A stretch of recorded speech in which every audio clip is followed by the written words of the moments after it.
உங்களுடைய இந்த பொன்னான நேரத்துக்காக நன்றி. நம்ம இன்றைக்கி பார்க்க போகிறது நம்ம வீட்டில் டெய்லி யூஸ் பண்ணக்கூடிய மசாலாக்களை வச்சே செய்யக்கூடிய ஒரு சாஃப்டான டேஸ்டியான ஃபிஷ் ஃப்ரை தான் பார்க்க போகிறோம்.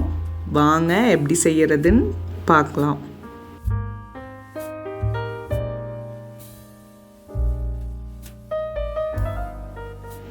நான் இன்றைக்கி 1/2 கிலோ ஃபிஷ் எடுத்திருக்கேன். க்ளீன் பண்ணி எடுத்தது.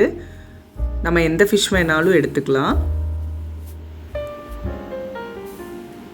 ஃபஸ்ட்டு ஒரு மசாலா ரெடி பண்ணிடலாம். அதுக்கு ஒரு மிக்சிங் பவுலில் 2 ஸ்பூன் மல்லித்தூள் ஆட் பண்ணிக்கலாம்.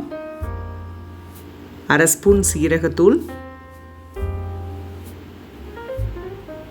1 ஸ்பூன் கரம் மசாலா, மிளகாத்தூள் நம்ம காரத்துக்கு தகுந்த மாதிரி ஆட் பண்ணிக்கலாம்.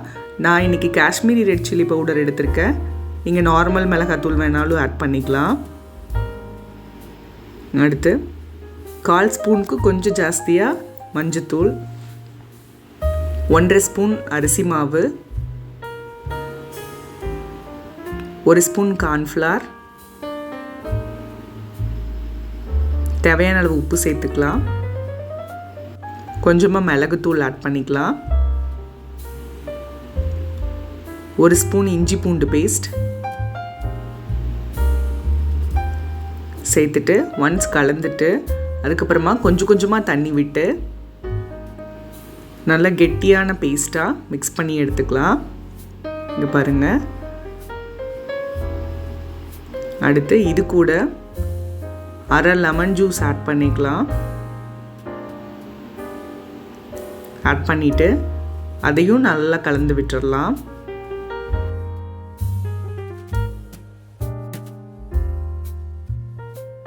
நம்ம க்ளீன் பண்ணி வச்சுருக்கிற இந்த ஃபிஷ்ஷில்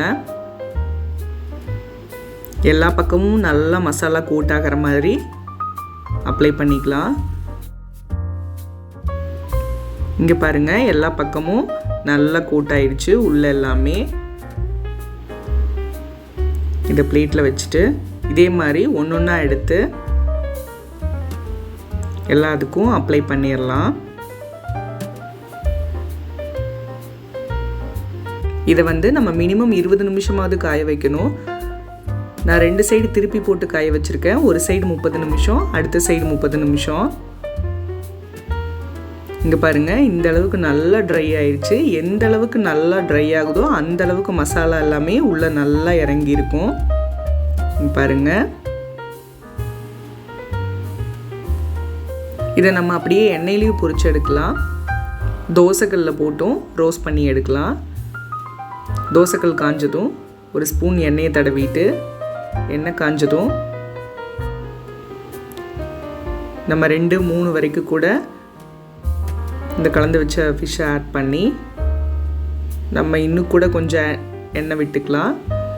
விட்டுட்டு மேலே ஒரு மூடி வச்சிடலாம். மீடியம் ஃப்ளேமில் வச்சு வேக வைங்க. ஒரு சைடு வெந்ததும் திருப்பி போட்டு வேக வைக்கலாம். இது பார்த்திங்கன்னா சீக்கிரமாக வெந்துடும். ரொம்ப வெந்துச்சுன்னா உடஞ்சி போயிடும். திருப்பி போட்டுட்டு மறுபடியும் மூடி வச்சு ஒரு 2-3 செகண்ட் விட்டுட்டு ஓப்பன் பண்ணி பார்க்கலாம். நல்லாவே வெந்துருச்சு. இந்த ஸ்டேஜில் வெளியே எடுத்துடலாம். இப்போ பார்த்திங்கன்னா நம்மளோட சுவையான சாஃப்டான ஃபிஷ் ஃப்ரை ரெடி ஆயிடுச்சு. நீங்களும் வீட்டில் ட்ரை பண்ணி பாருங்கள். அறுசுவைகளும் சங்கமிக்கட்டும் அனைவரது இல்லங்களிலும்.